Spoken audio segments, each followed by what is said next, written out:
Well, Bill as a debater was first class, but of course, as we've already said, he was very fair. He let the other point of view be presented, and generally speaking, his view was, I'm going to give the other fellow enough rope to hang himself. Sometimes the other fellow was good enough to hang Bill. I mean, that he did face the occasional defeat, and that's the risk you take when you run a fair-minded debate of that kind. So my question is, I suppose here, how are we going to develop the kind of people who, in this very different media system, environment, are going to be able to take on the other side, give them a fair hearing, and then beat the living daylights out of them? Because that's what Bill did, and he had personal gifts, and we can't invent people who've got those kind of abilities, but we can create circumstances in which our people develop these abilities, and we can, I hope, create circumstances in which they are given a fair hearing to take on the other side. How do we do that? It's your world. Well,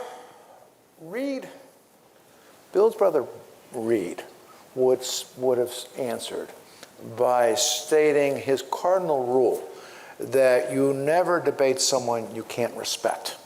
Or, if you're going to debate them, you better respect them. Now, if everyone abided by that, half the TV shows on today wouldn't exist.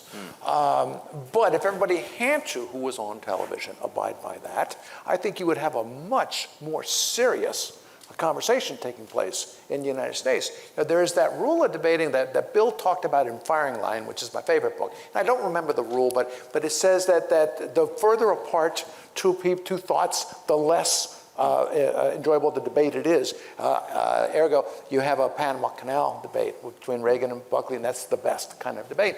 Well, if you look at television today, or just the media today, everyone is talking past each other. I don't think Bill would have ever allowed that.